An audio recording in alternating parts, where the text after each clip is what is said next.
Hey guys, it's Helen Hart Smith here again with Kathy.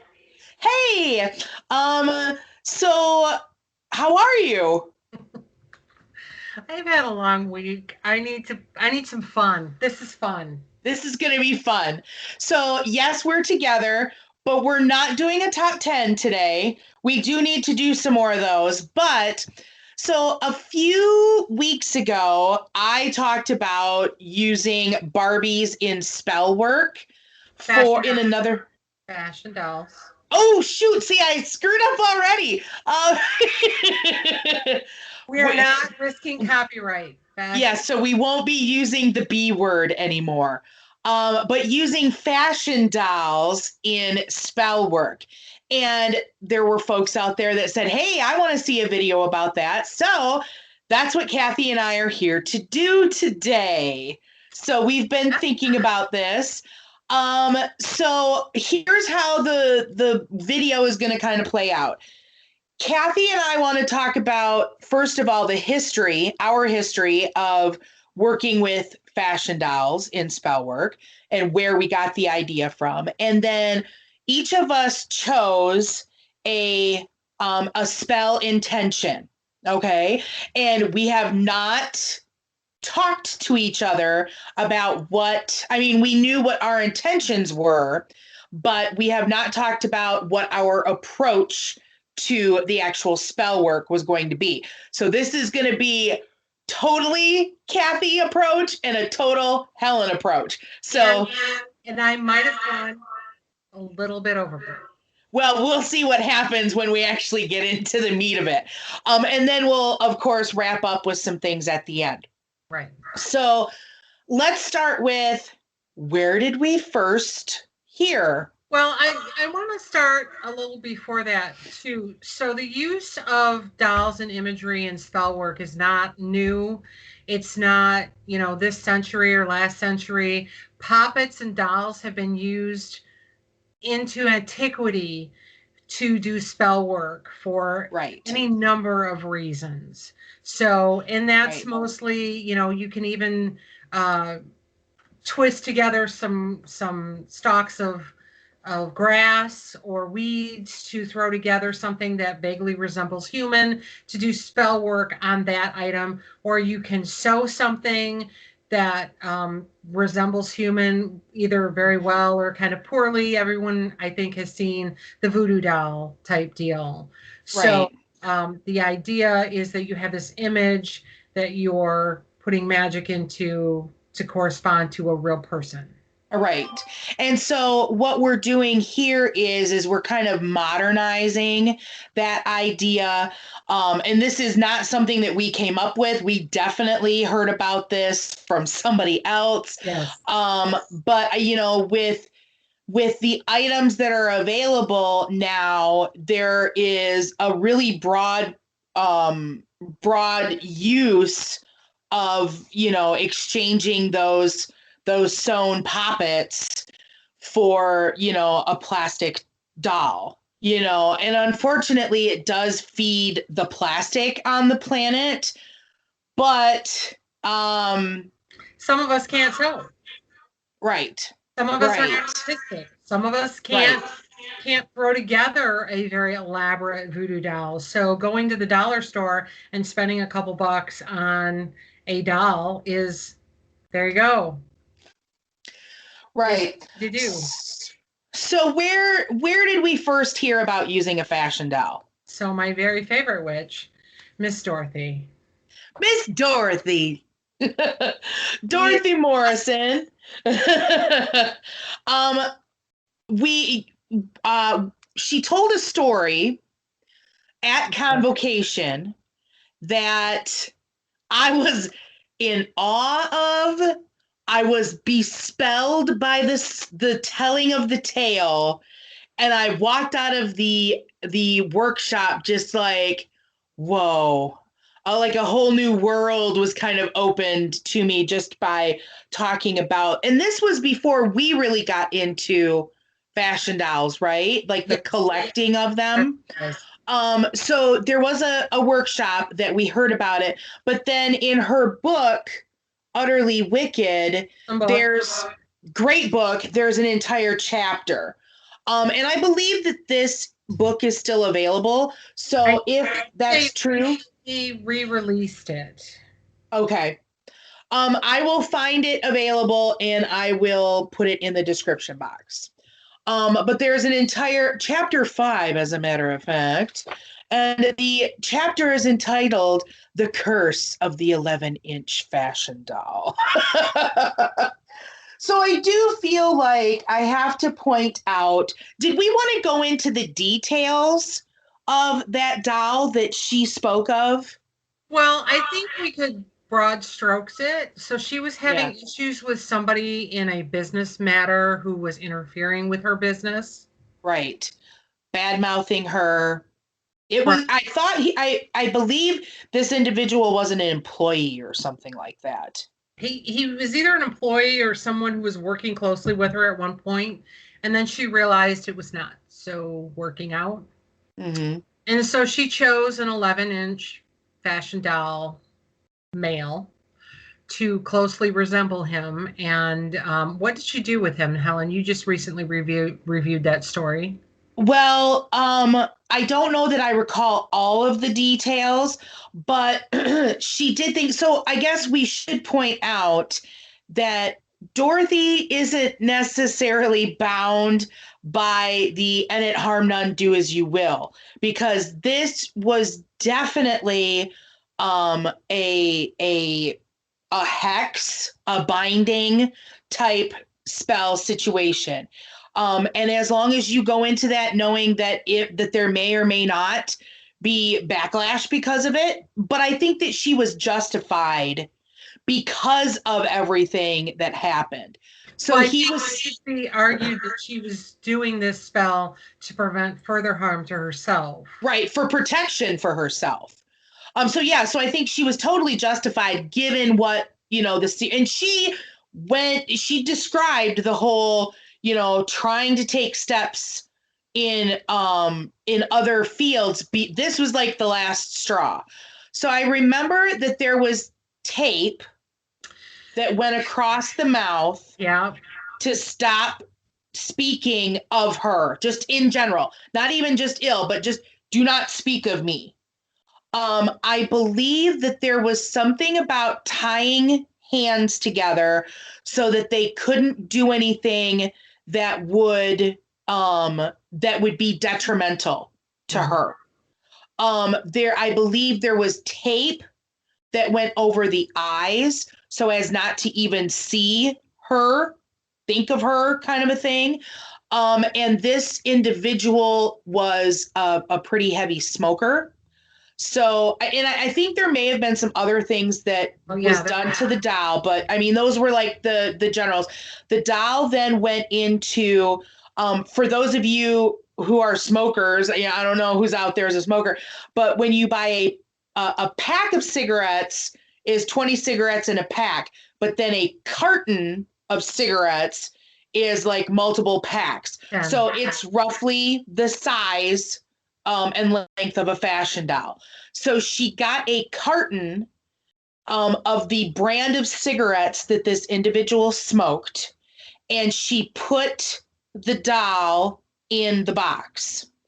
And then the box was sealed, the box was taped, and the box then went into the freezer to keep this individual on ice. And so let's say that when she moved, the very first thing that went was this doll into the new freezer. Right. So as not to break that. So I mean, we haven't spoken with her in a number of years. Been a few years. But I would imagine that doll might still be in her freezer. And she said it worked. It's not that she stopped this guy from being successful or stopped him from doing any kind of business. She just stopped him from being involved in her business. Right. Very much a protective thing. And like I said, I believe that she was very justified in doing what she did and was willing to deal with whatever. might happen or whatever. So that's how we kind of came across the idea, the notion of using dolls. And the chapter in here kind of details some things that we might talk about in this video, and there's going to be some additional information too. So this might be a book that you folks might be interested in. Okay. So again, I will link that in the description box. So, Kathy, do you want to get us started? I may have gone a little overboard. So, what was the magical intention that you wanted to cover? So I wanted to cover success in business because during this pandemic and a lot of people out of work and a lot of people looking for jobs, I felt that it was important to do something that could possibly help somebody in their search for a job or, whatever. Keeping a job going. Right. It's very important. Everybody needs to have money coming in. Job is kind of important for that. So I felt that I wanted to pick success, and specifically success in business. So before we really get started, I want to talk about, again, that poppet work and doll work is really having to do with correspondences. So you're creating something in this micro that you want to have in the macro.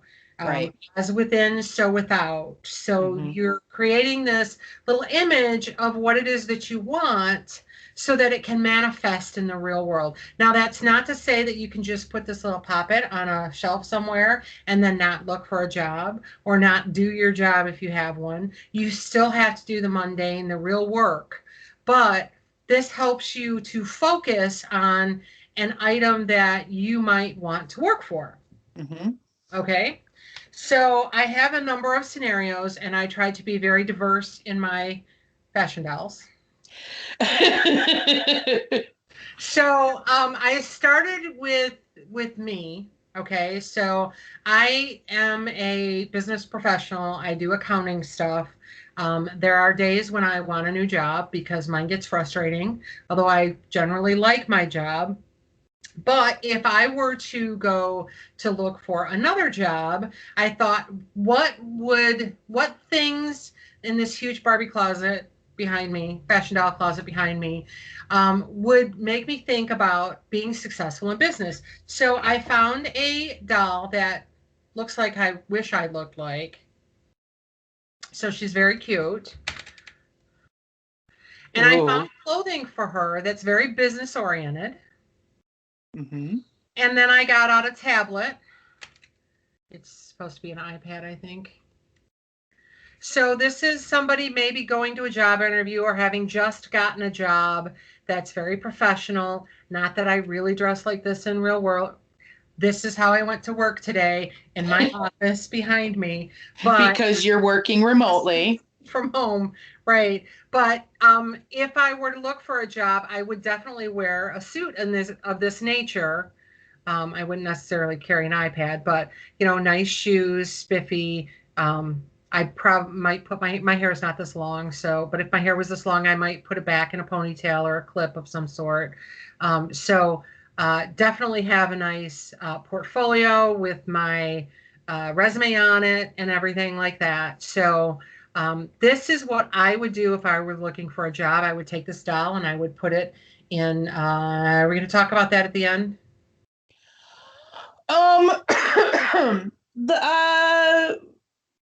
Go ahead. Okay. Go ahead. So what I would do is I would take this doll and I would set it on my altar, and I would do things like light a green candle for money. I might use a tiger eye because tiger eye is good in business. I don't know if you can see that well. I might pull in some god and goddess representation, like Lord Ganesh, who is good at breaking barriers.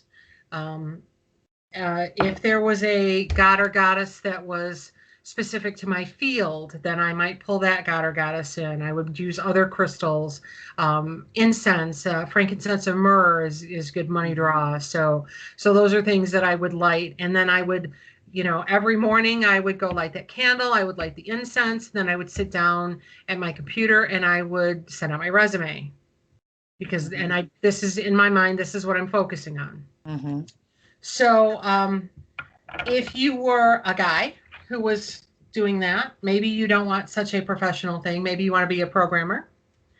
So you don't want to dress quite so fancy, but you need the laptop. Again, inclusive. So he's a little bit less businessy, but he's working. He's doing programming or whatever. Really Technical. Everything. There's a reason there, right? So so this might be something that would be more focused for a less businessy type job. Mm-hmm. What if you don't want to work in an office? Well, I happen to have this cute little outfit that is a nurse's outfit. Oh. Say you're going for your RN. Yeah, so you want to be a nurse of some sort. You want to be an RN or a CNA or something. And this is the plus size fashion doll. I don't know if you can tell that, but so we should probably point out that there are lots of doll opportunities out there to get something that looks closer to you. There's tall, there's petite, there's heavy, curvy. They're calling it curvy. These are curvy are also available in the male version of this doll line, which we will not name. Right. Right. So she is dressed to become a nurse, and I happen to find the male or doctor. Or I actually have doctor outfits too, but I didn't want to go there. But they do have doctor outfits. So this is the boy version. He's got nice scrubs on there. So yes, it could be doctor or dentist, even if you want to go that way. My chiropractor wears scrubs. So depending on what you want to go for, these are really cute outfits. Right. Massage therapist. Right. They wear scrubs. Even if you're going animal, if you want to work pet. Yeah, that's too. So it's very versatile, and these outfits were less than $10. You can probably sew one up really quickly. I know that I sewed a monk's robe up in like 10 minutes freehand one time. Don't ask me why. I just did. Yeah. So maybe for business, you're shooting big. You want to be the CEO. You want to be the CFO. So you might dress a little bit more fancy. This is a really nice suit. And you might want to try to find a briefcase, which this isn't one, but you can find a business card holder briefcase on Amazon for really cheap because I bought some. This isn't one. This is a fashion doll brand. Again, with the inclusivity, trying. He's really spiffy. And then I was able to also find a really nice, and I just dropped her purse, female version. She's got an iPad or iPhone in her hand. So she's got this power suit going on. Maybe you don't want to work in business. Maybe you don't want to be a nurse or a doctor. Maybe you want to be a teacher. So again, this is a really simple outfit. She's a really cute doll. I do want to point out that a lot of these ones I'm pulling out here are made to move, and sometimes they're hard to find. I just like the made to move dolls because they move. Oops. But this is a really good way to think about what it is you want. Do you want to be a teacher? Do you want to be a teacher that wears something like this? Or do you want to be a little more laid back, maybe college professor? A little bit more laid back look. So there is any number of things that you can do. Again, you can buy a dollar store fashion doll for, I don't know, how much did you pay for that one, Helen? $1. Oh, there you go. It was at the dollar store. Well, sometimes the dollar stores don't have dollar. Yeah. But, you can have there's a lot of different, it's a little laptop, different laptop than the other one in her bag, so that when she's doing her fancy business, this one, she's all set for being Being professional fancy. traveling. Yes. There's a lot of accessories that you can get. I mean, there's kitchens. You could do another outfit that I told myself I had to stop and not come up with a bakery doll. Mm-hmm. Stop. So, but anything you want to be, it's out there. Even if you wanted to be Wonder Woman. Mm-hmm. If you were in a situation where you needed some successful courage or encouragement or something. Yeah, that's pop culture magic that we're not trying to get into really bad right here. But there's anything out there, and you don't have to buy the stuff. We have it, so I was able to pull it out. But you can make a laptop. You can make the clothing. There's a My Froggy Stuff on YouTube. She makes tons of things, from clothing to the accessories to the rooms. If you want to put together something that looks like an office, that has a desk and a chair and has a laptop and whatever you can think of, that is the office that you want to have when you have a job, or if you want to put together a veterinarian's office so that you have a little animal. You probably can't make the animal, maybe, but the lines out there have plenty of animals, and it's really, the possibilities are endless, just like the possibilities for getting a job are endless. Mm-hmm. The important bit is to focus on what you really want. Do you want to be the guy in the casual outfit with a laptop, or do you want to be more businessy? Do you want to be a doctor? Do you want to be a nurse? Do you want to be a teacher? What is it that you want to do? Because finding these images to focus on what it is you want to do will help you to focus your will on what you're going to do. Because working to be a doctor is very different than working to be a nurse, and very different from being a vet tech. Even though you've got the same clothing, you're still going to have different ideas to go with that. So it's very important to have it clear in your mind what you want to do, what you want to work toward to work this magic. Yeah. I like how you went with, a total microcosmic approach, because I think that what you've kind of done here is you've laid out a scenario that's like a three-dimensional interactive vision board. Right. That you've included this fashion doll, you've talked about, different elements of how to dress it and things like that. And then you talk about, you could create a little setting, or you could, put it on your altar and have other traditional correspondence things that go with the doll that really, bring in a bit more of a tie-in for how we traditionally work magic with stones and colors and all that kind of stuff. And you can really personalize, because as professional as this one looks, she's got really nifty shoes on. Mm-hmm. So yes, she is very professional, but it still has some personality, some of my personality. Right. While I would never wear heels like this, I would love shoes like this. Right. So it's not the stuffy, it's the successful person. Right. And what does success mean for you? Right. That's important. If success for you means to find a job in a factory, then a pair of jeans and a work shirt or something like that, they're out there. There are firemen's uniforms, there's space suits. You name it, it is out there. I mean, you can find anything. Right. And that in turn helps you to kind of visualize your success. And that's really cool. So good job.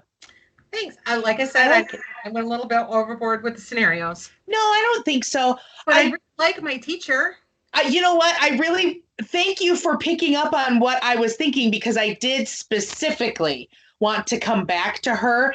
My correspondence brain loves the fact that you picked a yellow shirt for the mind, representing air in the mind and knowledge and all that kind of stuff. That works for me. That totally works for me. And I love her hair. Her hair, that Yes. natural hair. It's Yeah. it's not all flat and straightened. Right. She's so cute. Yeah. Excellent. Well, good job. I love it. Good job. Thanks. So, my intention had to do with healing and different ways that we could use these here fashion dolls for healing purposes. And so I took some time. There's definitely, I went to my correspondence book, which is, things are going to fall, which is this here. This is my personal book of correspondence lists. And so, I've got, this is my go to when I start looking for what kind of stones do I need, what kind of plants do I need, and what have you. There are lots of general magic stones, colors, and plants that you can go to for healing in general. But I also wanted to look up some actual plants and stonework that you could use for actual healing and how to kind of use it with this girl. So I want to say, now that I'm kind of thinking about it, Dorothy might have stuffed I think the torso. I think she cut him open and stuffed him, or took his head off and stuffed him. Yeah. So one thing, no dolls were hurt in the preparation for this video. So my immediate thought when wanting to do magic is can I get the head off, what have you. I actually did this beforehand. The opening was not big enough that you could stuff anything in the torso. So I just took Oh, I hope you weren't hair frozen. cutters. Huh? You froze on me. I hope you weren't frozen for the recording.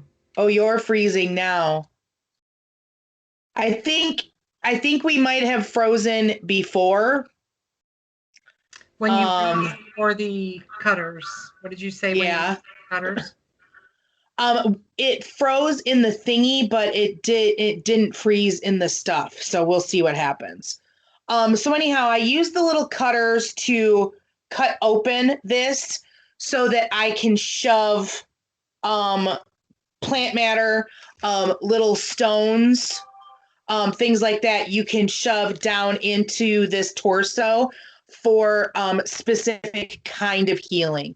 You can also put stuff up in the head if you like. And you can also do something like have an intention written out on a piece of paper.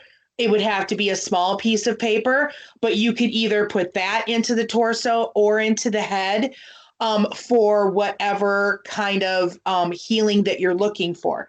And so I made a little bit of a list for some types of healing that are kind of popular, and that seems weird to say, popular diseases that you might need help with. So let's say common. Thank you. Common. I like that word. I'm battling a headache. So for heart disease, hawthorn came up in my research. And I also looked at stones, and so emerald and malachite, those are good heart stones as well. So you could do something like stuff the torso with those, or you could even do something like take a chip from one of those and maybe glue it on the outside. Oh, that's a good idea. Of the doll, and over the where the heart would be. Now, if you're looking at kidney issues, uva ursi, I'm not sure if that's how it's pronounced, but that is a plant that you could use. Goldenrod is one that you can use for kidney stones specifically. And then rocks that you might want to look at is dragonstone. blue calcite or orange calcite. And again, you want to clear everything. You want to imbue these things as you add them, holding the intention of, this is what I want to use this for. Lungs, you might want to look at mullein or comfrey, and ammonite, petoskey, or blue quartz. Potassium. Yeah, helpful for lung issues. Yeah, I was really impressed by that too. Petoskey is the state stone for Michigan. So headaches. For headache, peppermint. For a plant, tiger eye or amethyst. And honestly, for a head, I wouldn't bother packing anything in the torso. I would just pack things in the head. And then I would probably do some other things too, but I just want to talk about herbs and stones first. For pain, you might want to look at arnica. Garnet is really good for arthritis. Hematite and lodestone are really good for drawing out pain. If you're having trouble sleeping, which is another common ailment, lavender would be a really good plant. Amethyst, lapis, moonstone. If you're dealing with a child, you might want to look at malachite for sleeping issues. And then for female issues, motherwort and moonstone. If you're having menstrual issues and things like that. So those are some ideas for plant matter and chips that you could use to stuff something like this. And Would you recommend oils as well? I think that you could, if that's what you have, use what you have. But I think with an oil situation, my first concern is, how would it react to plastic? Or the clothing if you were going to put it on the outside, because those oils will stain. Right. And you don't necessarily need to leave a doll dressed either. You could deal with a naked doll if you wanted. Well, unless I you're would for suggest, success in naked, I guess it depends on what you're going for. yeah, I guess that it depends on your intent. But you could definitely leave a doll naked for healing purposes, Sure. because it allows you to get to all of the places. But essential oils, I might put them in a carrier, and I might just use that to anoint. Mm-hmm. Especially in the place of wherever the ailment is. Now, so that's plants and stones. Another thing that I think would be totally fine to use is, have you ever bought a box of Band-Aids and you've got little Band-Aids left over that are too small to do anything with? Well, these are smaller. They're not like those really small ones, but you could totally use a Band-Aid. If you know somebody that they need healing and they broke their arm, put a Band-Aid around that arm and, imbue that with speedy healing. Right. You could do that with any part of the body, and it doesn't have to be broken. If you know somebody that has kidney issues, put that Band-Aid right across the back where the kidneys are. And you could write the person's name on the Band-Aid. You could write the intention of relief from kidney disease, or, whatever, on the Band-Aid. That's definitely a possibility. Another thing that you could look at doing is get your Sharpies. Get your Sharpies out. If someone's arm is broken, write speedy healing on the arm. If someone is having trouble sleeping, then take a marker and draw a sleeping mask over the eyes. That's a good idea. And, imbue that with the intent of sleeping peacefully. Okay. Along with whatever thing you might stuff it with. What were some of the other ailments? Pain. If, in general, I look at the color blue for healing. So if someone was having a lot of joint pain, I might take blue and I might just draw around the joint areas for relief. Now, if someone was dealing with cancer, for me, I see red as a major illness. So something like cancer, maybe even something like heart disease. If you know where that cancer is located, you could use a red Sharpie, which I don't happen to have here.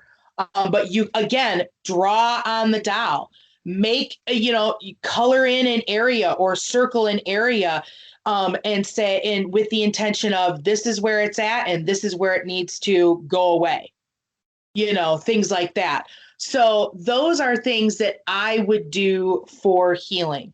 You could also take that Sharpie and you could write the person's name. Because if you're going to get into a Sharpie, then, you might want to go for a dollar store dowel rather than something that's more expensive. But in a situation like this, I would use the dowel for that person, and then it would be that person. You know what I'm saying? So I wouldn't feel bad about putting that person's name, putting that person's birth date, putting that person's location, writing that. Can I add too that you could take a small picture of that person and stuff it into that doll? Certainly. Or if they trusted you, a hair or nail clippings or something of that nature. Definitely. Yeah. Because that's one thing that we want to stress is that we work magic in general where we seek permission. So, seek permission of the person that needs the healing. I want to do this for you. Are you okay with that? And then, so Kathy talked about putting it on her altar. I would definitely find a place either on my altar or you could create a specific altar for that purpose. Right. I might even, like, depending on what the ailment was, if it were someone dealing with cancer, I might actually put this on my fire altar because this is something that needs like an immediate attention kind of thing. Or I might put it on my air altar and ask for mental clarity for caregivers. If we're dealing with an illness that maybe they're having a hard time diagnosing or something along those lines, and maybe leave it there for the duration of when that illness happens. You could put it on your ancestor altar and call upon the ancestors to aid that person. Exactly. Especially if it's a family member. Right. And you could do that for the success too. You could call upon your ancestors to aid you in getting to where you want to be, where you need to be for success. Right. Because a lot of times, so like in preparation for doing any kind of spell work, a lot of times you're going to have that like a reflection period where you're thinking about what kind of spell work is best for this. What's my approach?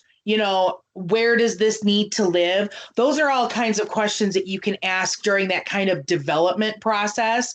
And your guides might tell you this needs to go here. This needs to go there because you need to include this. You need to include this. Exactly. Right. Your guides know what kind of altars you have and where your energy centers are and things like that within your home. So they can tell you, they can help you make a determination, where should this live for the duration of the spell? Right. So that kind of brings us to the conclusion. And how long should a doll spell like this go? Well, I think it depends. So if it's something that you're doing long term, I believe it's important to feed the energy, right? Yes. So if you're doing healing energy, you want to maybe refresh the herbs once in a while or change the Band-Aid. If it's Right. success, maybe, okay, I might get a little elaborate, but maybe you have one outfit for the doll if you want to interview at IBM, or another outfit for the doll if you want to interview for GM, something like that. You might want to just keep that energy going, to keep it fresh, to keep you, really what you're doing is keeping your focus on that spell work, Mm-hmm. because you're adjusting the spell, because maybe you're adding a new book to the doll because she's a teacher, or you're taking a new class, so you're adding a book, or Right. maybe you want to focus on something a little bit different, so you add something else. That's feeding the spell work. That's keeping that energy going. That's keeping you focused on your intention, on your will, on that doll, whether that's for healing or whether that's for success, or whatever purpose that you have. You want to keep that magic going. So at some point, though, you're going to go, oh, I got a job, right? Right. Or, oh, this person is healed. So Right. what do you do then? Right. So I think as far as like the approach that I took, it's a very individualized um spell. So it would be like a charm bag or something like that. And so um I would treat it like I would treat any other spell refuse. Um I would probably, instead, because there's nothing that I would want to salvage from something like that. The herbs would be toast. The stones I would be toast. And the body, I wouldn't want to use it for somebody else, especially if I wrote someone's name on it. Although you So might want to, if the person has a lingering illness or is klutzy, you might want to, reserve the doll to use in case that person needs it again. I guess there is that possibility, yes. But I would treat it like any other magical refuse and I would dispose of it. I don't think that I am comfortable burying a doll. I have issues putting plastic in the earth. Um, I mean, it's enough of an issue that the doll is plastic, and probably won't break down for hundreds of years. Although, again, you could sew a poppet instead of using a plastic doll. Exactly. And maybe the use of a doll would be, maybe you would want to use it for something that, would be more long term, because I can really see a success angle. I could see that staying together, staying up. That's something that could go your whole life. Right, right. And your goals change as your career changes. So maybe the person starts out as a nurse, but then wants to be a doctor. So then you Right. change the clothes. Um, maybe you work at a job 2 or 3 years and then you want a new one. So for the success one, what I would do is okay, I've got the job. Let's maybe change the doll into something that's more what you would wear every day at the job. And then maybe keep that. I don't know how people feel about taking dolls to work, but I've had a doll on my desk before, and set that up in a chair, in a desk, on my desk. Some of your bosses might not like that, but it could still be there to help focus. And Mhm. put the little Ganesh dude on the desk. This is the one that usually sits on my desk at work anyway. Here's my desk. Just to help break through barriers, you put it on the doll's desk so that that doll can help represent that. Or if you don't feel comfortable taking it to work, you can keep it on your altar. Or you can start a career altar, for want of a better term. so that you can do the things like we discussed, change that career path, change that focus, and you can keep that going. Or if you didn't want to continue to do the magic toward that, or maybe you don't have room or whatever, undress the doll, put the doll away, Mm-hmm. pull it out the next time you want to make a career change. Mm-hmm. And then maybe you can find a different outfit, or maybe, focus a little differently. You don't have to Mm-hmm. leave it out, but it's a good reminder. It's a good focus for you to, yes, I'm still working towards that. Yes, this is still good for me. Yes, let's keep this going. Mm-hmm. I'm actually having some ideas, even as additional ideas, even as we sit here. Maybe what I would actually do is have a doll that instead of writing on it, maybe put tape down Mm-hmm. and write on the tape or on the Band-Aid. And then you've got something that you can remove so that you keep a doll like this for, all of your healing purposes. And you could use a colored tape to do like blue on the joints, or red Mm-hmm.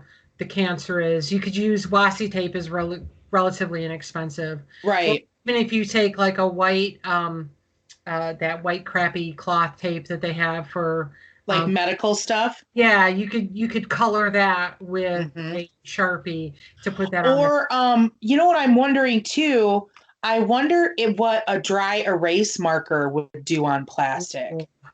I'd be afraid to try. Although that'd be the perfect doll to try it on. Yeah, but that's an idea too. And then the only thing that I would be a little concerned about is like hair color. Like, how would you go from, like, say you've got a brunette friend, but then the next person that you wanted to help. So basically, what I'm saying is you have a universal doll that you change from one person to another. So what happens if you have a blonde that needs help? Right. Well, But those are cheap enough that you could go buy a blonde, right? or what you could do, I'm almost thinking cut all the hair off and just don't have hair. Right. And you could use fabric to wrap around the head to represent the hair color. You could Right. use yellow or a white Right. or a Yep. black. Right. Yeah. So you could have a female doll and then I've never seen a male doll at the dollar store, but that doesn't mean that I that they don't exist. Yeah, but you can find fashion dolls at Goodwill or Salvation Army or Very true. any of those kinds of stores. And we have done that before. And we've found tons of clothing and accessories before. So you don't have to go spend $200 at Meijer or On something new. yeah, or even like this doll was I think she was 15 or $16 and the outfit was 7 or 8. But you could get probably not this doll, but you could get a doll at the For consignment $5. store, probably less, $2 to $5. Right. And you may not be able to find an outfit like this, but you might. And Right. if you can't, you could, get a yard of material and just quickly sew something together. Again, there are tutorials out there on YouTube. My Froggy Stuff is a great place to go. I don't know that she specifically did a scrubs, but There's other people too. there are other people too, but I know that she's got a really extensive repertoire of, you name it, it's out there. She's made it. Yeah. Yeah. So I hope that this is helpful for folks. And I hope that I think we've kind of covered what we wanted to. Am I missing anything? I think I just want to bring it back to the really important bit is to know what it is you want, to take the time to think about it, to meditate, to work with your guides, to figure out what it is you want, and then come up with an image of what would represent that. Is it healing somebody? Okay, well, what would represent the healing that needs to be done? Is it a career path? Well, what represents that career path for you? Is it protection? We just picked 2 things, but there's any spell that you can do with a pop-in. So the question is that the right method for you to use? And what about that poppet, whether it be something you've sewn or a fashion doll, could work toward your goal, work toward your will? Mm-hmm. The thing that I love about Spellwork is that it's literally endless Mm-hmm. There's any what you kind. can do. Yeah, you can pick one topic. I mean, healing, how many different ways are there to do a healing spell? How many different ways are there to do a success spell? I mean, you could, and this particular, there's any number of things that you can do with dolls. If you want romance, you can get a wedding dress for a doll. If you want to learn a new trade, you can get an outfit for that. If you want to do Right. healing, you can work with herbs. If you want protection, just, tape the doll or something, Mm-hmm. or get little weapons for the doll. I mean, it's endlessly versatile. And I think that, just think about it a little bit and you come up with Right. something that you can use. Right. Right. So I guess I want to say too, if you have used dolls or poppets and would care to share, let us know, because we're interested in that kind of stuff. We're Mm-hmm. constantly trying to expand our craft and Mm-hmm. do different things. Yeah. If there is a specific intention that you would like us to do something like this for, then let us know that too, and we can come up with an idea. Mm-hmm. Excellent. So that's going to wrap it up for this video. If you enjoyed it or if you learned something from it, give it a big old thumbs up. If you haven't done so already, hit that subscribe button. And there's a bell notification too that apparently that helps me if you click that. I look for a link in the description box for The Utterly Wicked book by Dorothy Morrison. Which And and it's an awesome book. yes, definitely an awesome book. And also look in that description box for links for social media, for the Facebook page, for both of our Instagrams, and all that good stuff. If you have any questions or want to contact me, you can, of course, do that at heartofthewitchespath@yahoo.com. Thanks for watching, and thanks for taking the time to walk the path for a while with us. Until next time, blessed be.